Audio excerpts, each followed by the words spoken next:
biologist with Texas Hill Country Bigfoot, along with John Morley, Texas Hominid Research, and I'm here to give a little interview and get his take on a few things. How you doing today, Mr. Morley? Doing fine, thank you. Yeah, real good. Very good, very good. I was wondering, can you tell us a little bit about your personal background?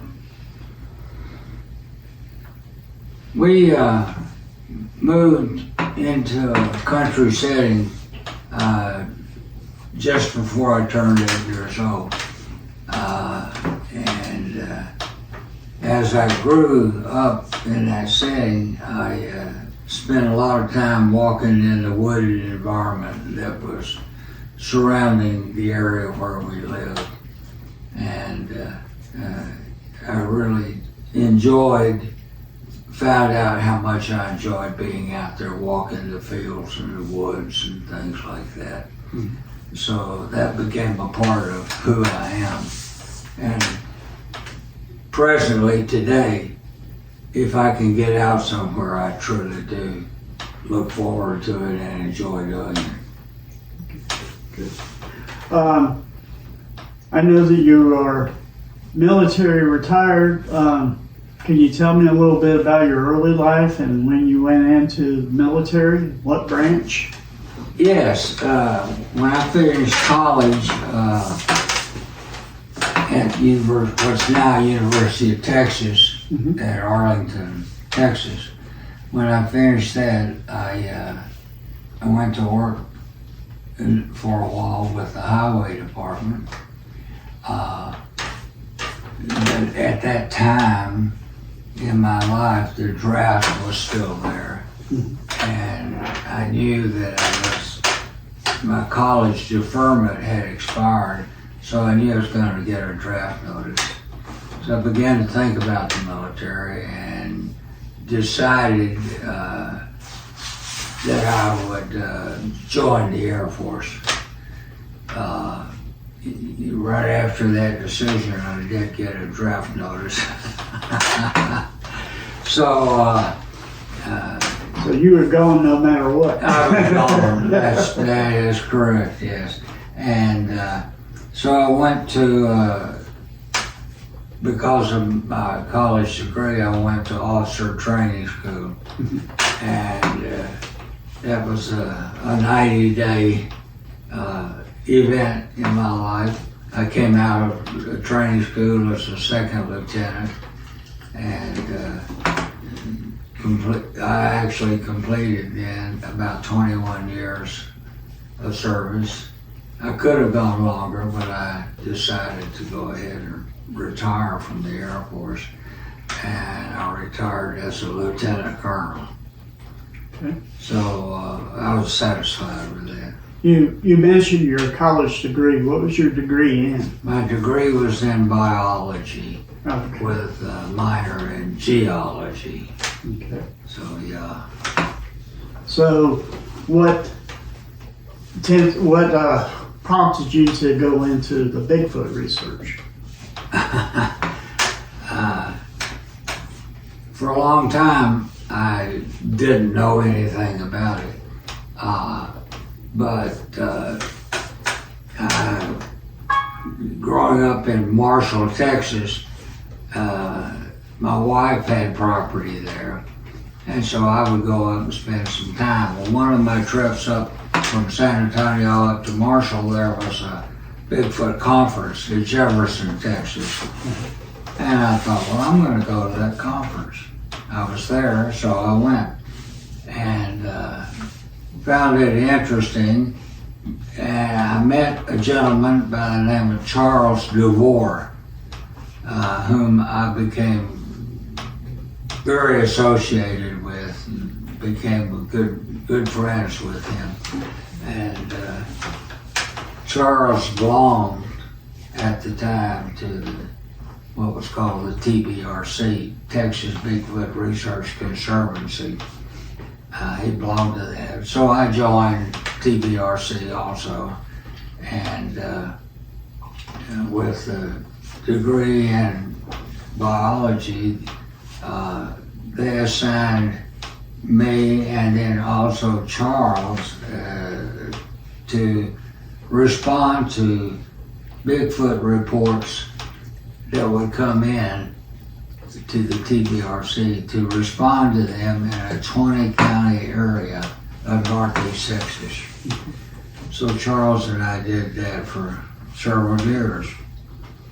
And the reports were, some were great and some were like maybe questionable, but our job was to respond to them and then do a write-up and submit it to the TBRC. Okay. I left the TBRC because they became very possessive of those reports and didn't want any of the people such as Charles and I in the field. They didn't want any of us doing research on our own. It was like they owned us, and that didn't suit me very well.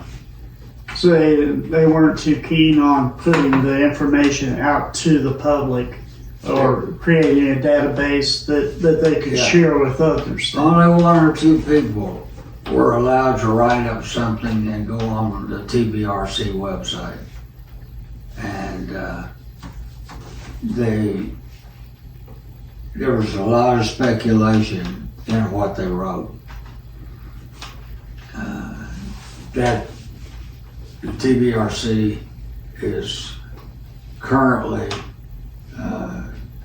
not sure the exact name, but it's the wood ape. They call them wood ape people. Oh, yes. Yeah. So I left the TBRC, resigned, and Charles did too, and we just decided to do research on our own. And keep our own documents, and if we could get signed testimony from people, we would. Otherwise, we would document what we were doing and form the Texas Hominid Research Group. And I began to personally take the evidence, which, of course, presently is extensive. We have quite a bit of evidence, and I began to apply science, existing science, to that evidence, because that really is the only way we're going to understand the nature of these creatures, was to apply. Okay.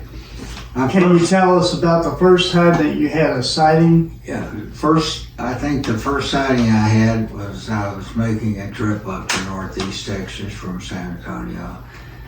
And I probably was about 100 miles from Marshall, Texas. And I crossed the Trinity River area. There's a bridge there. And then there was a little short bridge after that. And so I'm driving along in my truck at about 60, 65 miles an hour. And on my left, and I was on it before I realized it. It's as if the headlights of my truck, like the hair was on this creature, was absorbing the light. It wasn't reflecting the light. So I was right there at it, and it was standing on the left side of the road, probably about 8 foot tall. I did a sketch of what I saw. Sketch doesn't have a great deal of detail because at night, when I passed by, I just saw the hair coming off the head, down the shoulders, and then down straight, a straight torso, no wasted area, no waist. And so that was my first actual sighting. I've been very close to them on numerous occasions because they would vocalize and we know where we were, and we know where they were, and it's always exciting when that happens. So what keeps you motivated in doing this?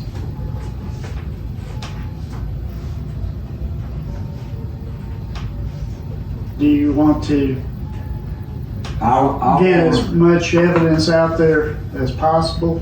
Yes, we take the evidence and keep applying science to it. Have examined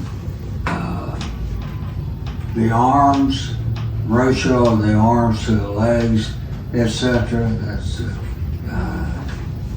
got a name for that. Escapes me right now.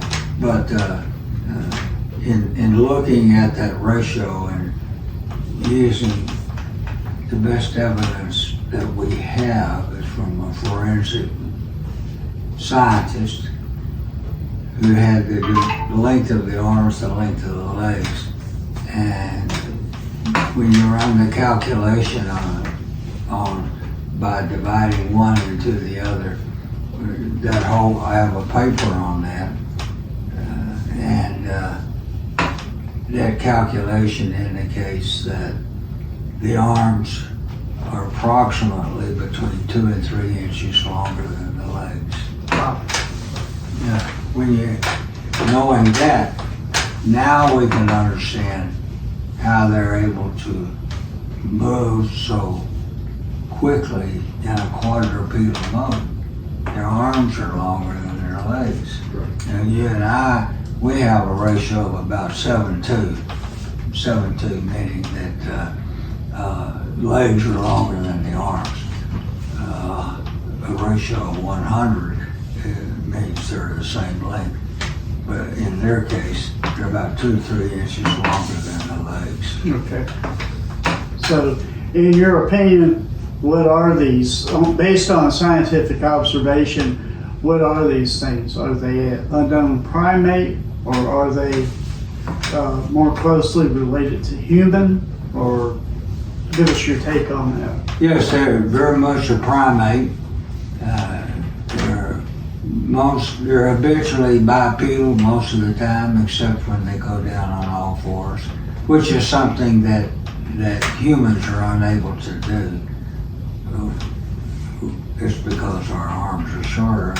So if we get out on all fours, our rear end's sticking up in the air, and it's a very awkward thing for us. But for them, it's a very normal thing. So you have they're habitually bipedal, and indicating, well, so when you consider they're bipedal, there's a question about, so what is the foot? How do they move? What kind of foot do they have?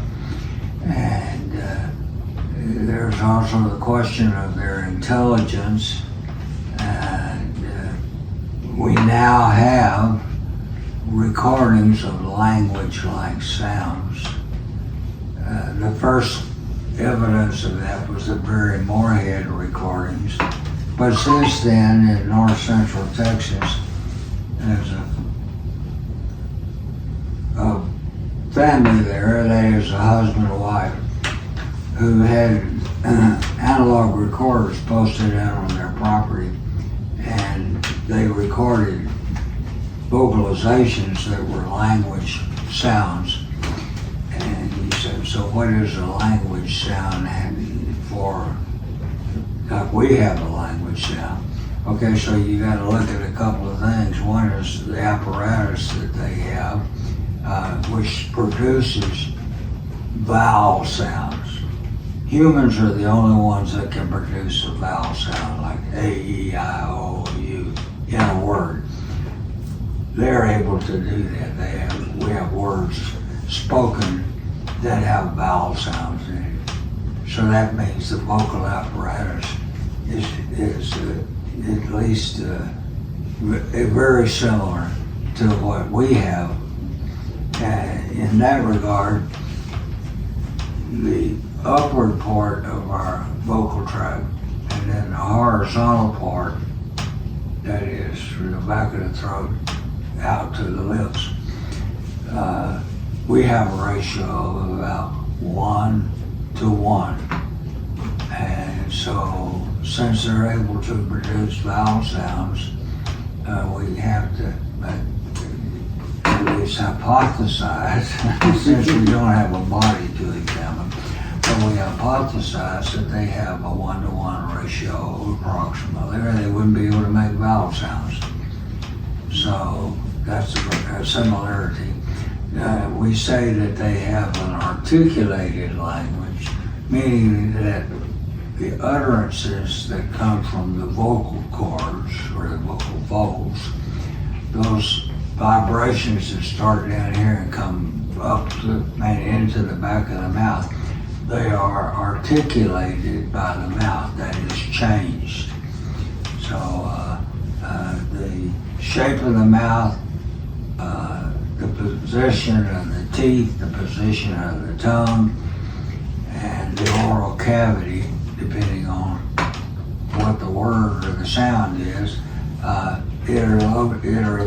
it is those things that cause a change or an articulation to what started in the vocal folds. It sounds very complicated, but if you just listen, it's not all that hard to understand, because the evidence we have indicates that this is what goes on with them, that this is the way their throat, the larynx, thorax, and the mouth articulating the words, it all indicates, based on science, it all indicates that they're a human-like creature. So then, a lot of scientists put them in the category of primates, but there seems to be two subcategories of primates. There's human primates and non-human primates. Amen. So, which do these land on the side of? I put them on the side of a human primate. Human primate? Yeah. Okay, because I know they have a hooded nose like we do. They have the chin with the articulator muscles, Yes. where they're able to break down the That's sound right. into small segments. That's So, right. you know, they have a communication going that's similar to our communication. The foot, from what I've seen, I haven't seen any tracks where it has the divergent thumb toe, so they're all forward-facing toes on there. Humans have like hair on the front, bald on the back. These things are very similar. They have hair on the front too. Great apes that have more or less a bald chest, That's true. and they have hair around the back and all down their body. That's true. So the hair just kind of wraps all the way around these things. Yes, it does. Yes. So, but from most reports that I've heard, is hair, not fur. That's what I've heard. That's same with me. It's hair, not fur. Yeah. There's no underlayment of where you usually find fine fur very close to the skin. They just have hair that comes out. Yeah. Yeah. There are a couple of things, and since you mentioned human and non-human primate, there are a couple of major characteristics. One is the foot. Having the foot like ours with an adducted hallux, that is the big toe, and the big toe and the other toes are beside each other, and the toe other than the big toe, they're short, what we call short phalanges, and so forth. So the foot is a major factor in terms of what they are, and the other thing is the fact that they have a language and they've been heard and recorded talking to each other and pronouncing words and so forth. So those two factors alone, all indicative, based on science today, all indicative of a human primate. In other words, we may not be the only species of, quote, human upon the earth. There would appear to be multiple species, with the Bigfoot or the Sasquatch being an extant or a living primate. And history shows that there were other periods of time where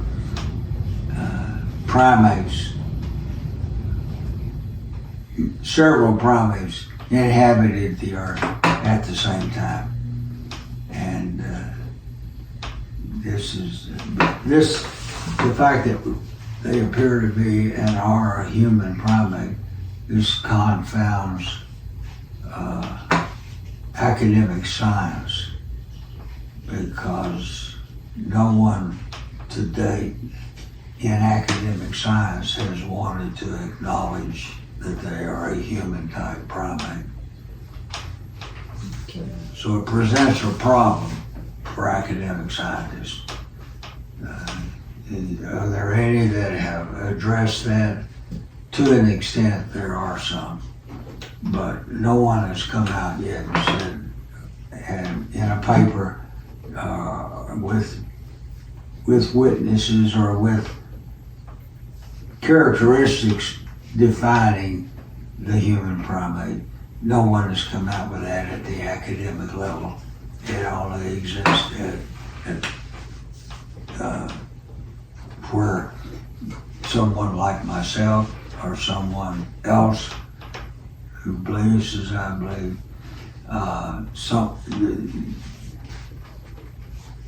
that they are the human primate. We're the only ones that acknowledge that at this point in time. Any theories as to what their origin might be? No, I don't have clues. We know that as this country was settled by Europeans, they began to encounter these things. It turns out that people who lived in North America at the time, the various Indian tribes, knew about them, so they already existed. How and why they got here, I don't know. This subject was brought up in some correspondence with Dr. Meldrum in the past, and Dmitry Bayanov, a very knowledgeable Russian researcher, stated that it doesn't matter where they came from or how they got here. What matters is that they are here and that they need to be classified. And he's right.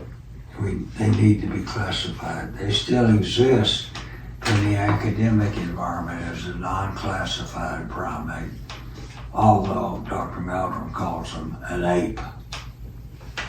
So the thing, you think about it, if very progressive archaeology believes that we evolved from apes in the past, why are not apes still evolving? Why are apes still apes? Good point. And we're humans, you know. And in a paper I've written, I address this because if you want to call an ape, that is a gorilla, a chimpanzee, bonobo. Chimpanzee is our closest living blood relative DNA-wise, the chimpanzee is. So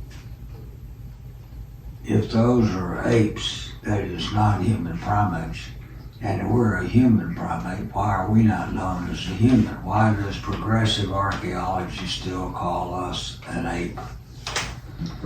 I think it's because they just feel they don't have a choice. They still call us an ape, but we're a human primate, not a non-human primate. Even though, according to the chart that I saw that you did, there's at least 21 points of difference between Yes. us and the great apes. That's right, yeah. So 21, that's a lot of that's a lot of hurdles to get over. There are some behavioral and also some physical differences in that 21 pieces of information, yeah. Mhm. Can you name off some of them? What would separate us from the non-human primates? One thing would be our chin. Mhm. We have a distinct chin. A non-human primate doesn't have a chin like ours. In fact, they have a sloped out, reinforced lower jaw. And I'm trying to think of the name of it. I apologize. I'm not doing it very well right now. So that's one difference. Mhm. And then there are other physical differences that exist, and then there are similarities, such as habitual bipedalism that we talked about. So there are similarities and so forth, and if you want, we could take a break and pull that chart up and Okay. discuss it. Okay. Okay. Welcome back. What we're looking at is a paper that I put together based on the evidence. It's called The Comparative Morphology of Primate Species. And I have humans, a Sasquatch, and a gorilla. First one is that humans have a modified shortened pelvis, bipedal walking, and followed by Sasquatch, which has bipedal walking, thus has a bit of a modified shortened pelvis. And a gorilla has a long pelvis, limits to quadrupedal walking. In the human, the canines are not fangs, they're short. The same in a Sasquatch. And in a gorilla, the canines are elongated, it has fangs, which is unique to apes. We talk about the shape of the face. The human face is non-prognathic. That is, it's pretty well flat. Some people have a little bit more of an outward appearance, but basically we're non-prognathic. And so the same thing with Sasquatch. They don't have a face like a gorilla, which is a non-human face, and it is prognathic. That is, the two lower jaws protrude beyond the rest of the face profile. Let's see. In the eyes, our eyes are elliptical, which is unique to human primates. The best evidence shows that Sasquatch has elliptical eyes also. However, in a gorilla or a non-human primate, the eyes are round, and that is unique to non-human primates. In humans, our lips are everted. Same with Sasquatch, lips are visible, they're everted. And in a non-human primate, the lips are always inverted. In other words, you don't see all the lip at all.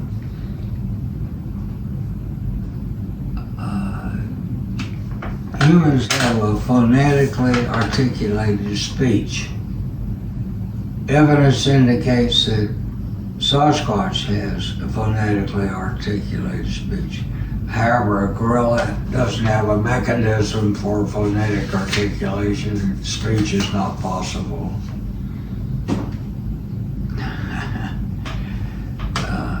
Humans, the human male in particular, lacks what we call a penis bone. Okay, that's a baculum. It's unique we lack the baculum, and that's unique to a human primate. It appears that Sasquatch also has a penis and rather than a baculum.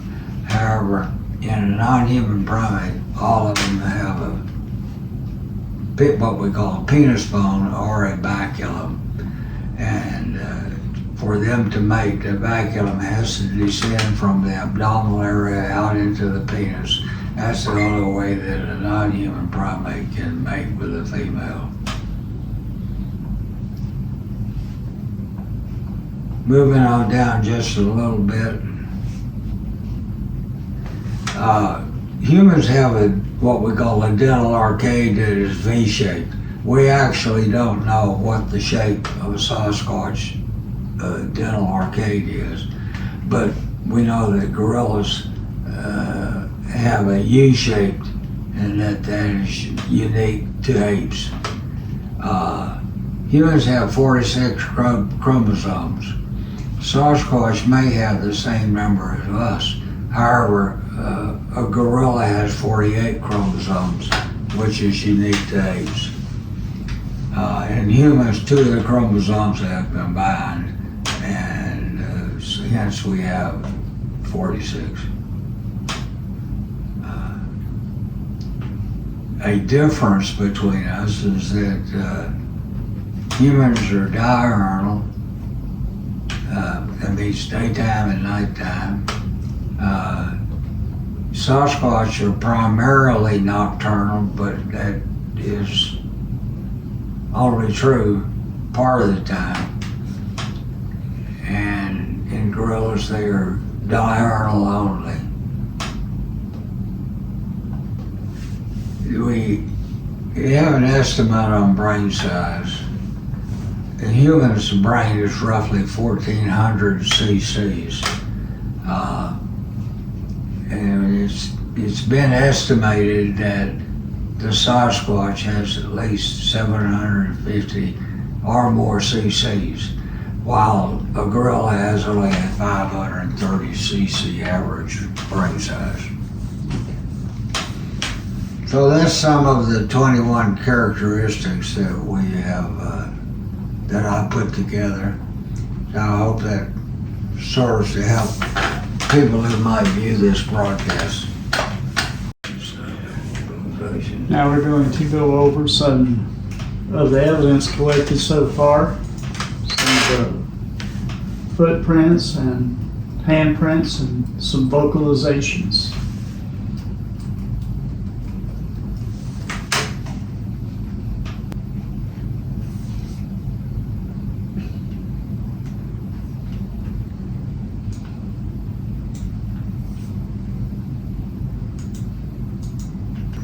We have some recorded vocalizations that we'll be playing here, so you can understand what the articulated words actually means.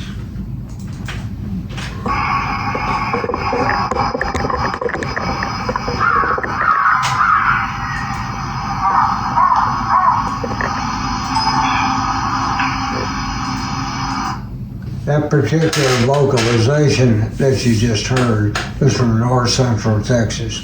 And you heard a crow to begin with, and then you heard Sasquatch imitating a crow.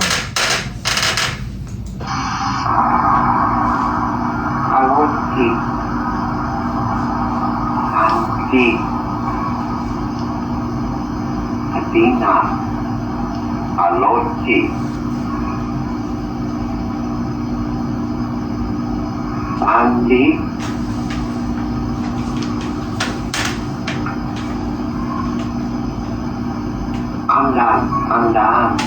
These vocalizations have the vowel sounds in them. Like H-A, haloti, or... Yep. Sounds almost Native American. Yeah. Ishidal. And there's walking sounds.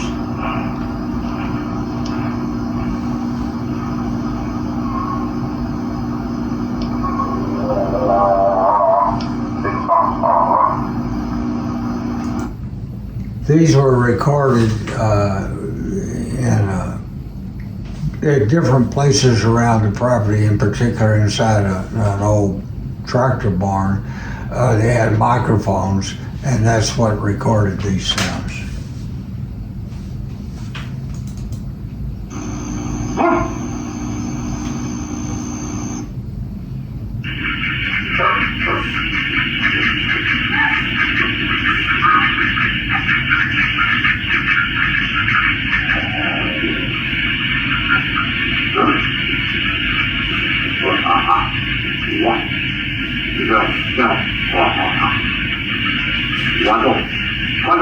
Wallow, wallow.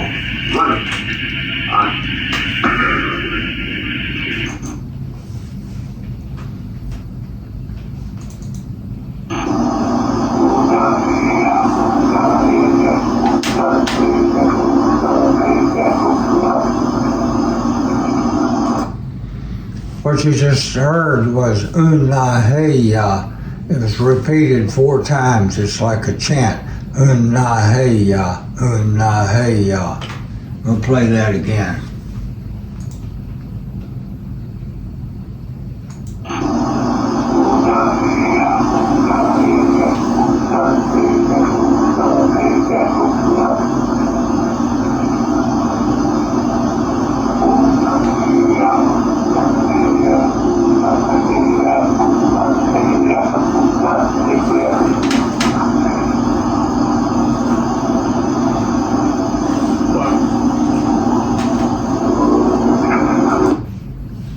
That's mind blowing.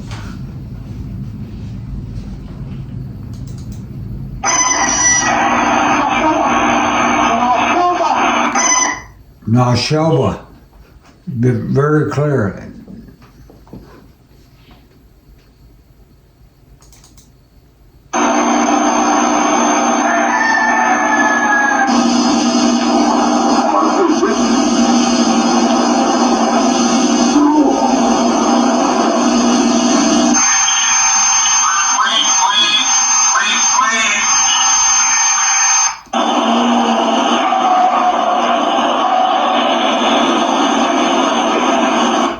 Sounded like he was calling me Rick, Rick, Rick, Rick. You have to remember these were recorded in an outdoor environment. Sometimes there may be some Buddy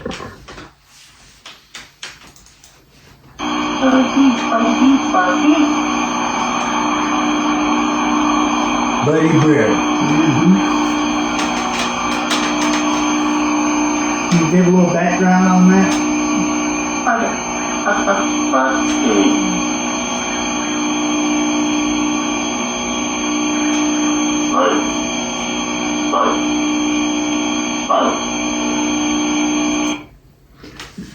There were 3 people at the time, besides the wife and the husband, that were doing research work on this property, because there were Sasquatch that had been, that the owners of the property had befriended. She would even put out food for them and some other things. So one of the gentlemen by the name of Buddy Britt was there, and what you just heard was a Sasquatch referring to Buddy, B-U-D-I was the way it was done, and they would call Buddy.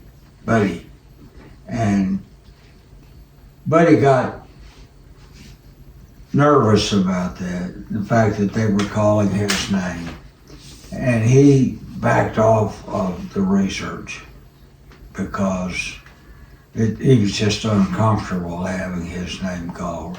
Right. Now, would I or you do the same thing? Perhaps, but with him, he was not comfortable with his name being referred to like that. And also they might have heard somebody call him because the gentleman used to research with, his name is Jim Lansdale. His son, Jake Lansdale, on a couple of occasions went to the property where we were researching, and he knew that his father was at the house, but he went out there hunting, and he was sitting up on a stand, and he heard something that he knew was not his father say, "Jake, Jake." Which was his father's name? No, that was his name. Oh, that was his name. That was his name. Yeah. So there was something in the woods calling his name. His name. And he knew it wasn't his father. His father, but it sounded like his father's voice, so it was mimicking him. Okay. So we know they do that. Oh yeah. And we know that some of the words like Jake has the A in it, which is a vowel sound. Mm-hmm. Which according to all science, vowel sounds are only made by human primates. Yep. You won't hear a great ape saying buddy or Jake or Nashoba.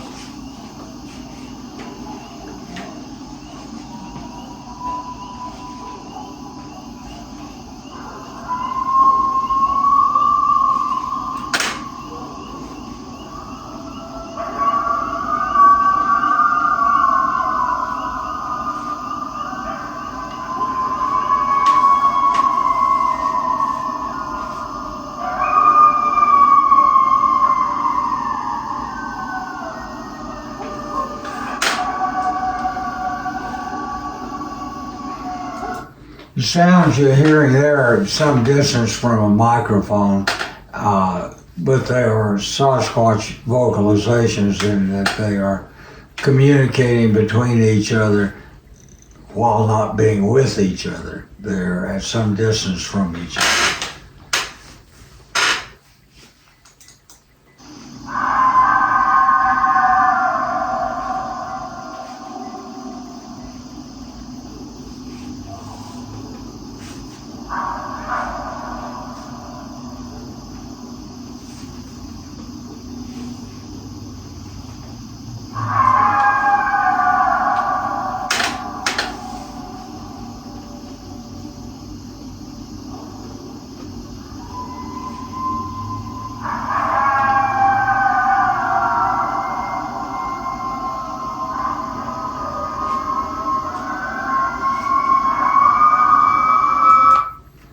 What you just heard were some screams or hollers by Sasquatch, and if there are coyotes nearby, a pack of coyotes or something, they'll vocalize. So the latter part of that was coyotes responding to the Sasquatch scream.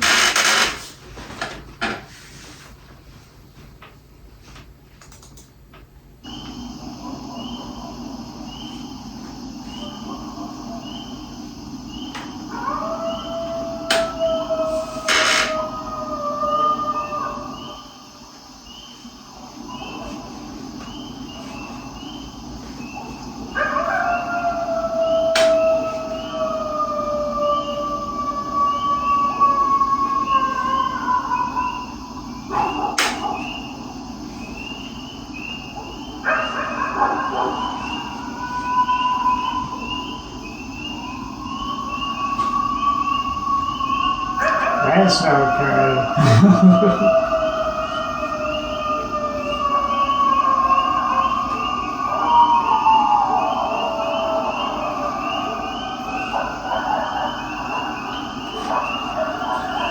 That's coyotes and dogs responding to it. Wow.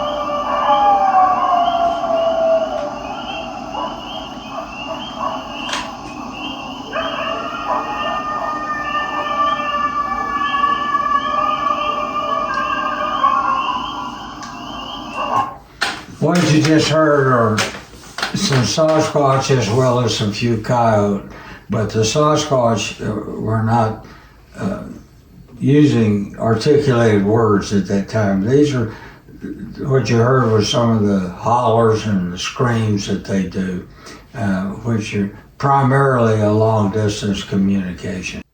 Oh, there it is. Okay. And then I did this one, okay.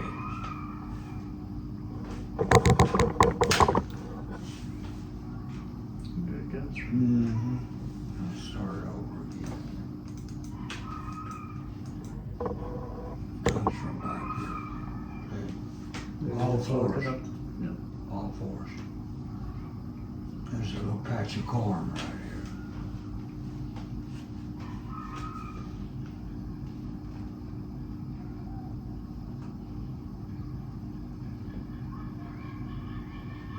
There he goes, and here he comes back.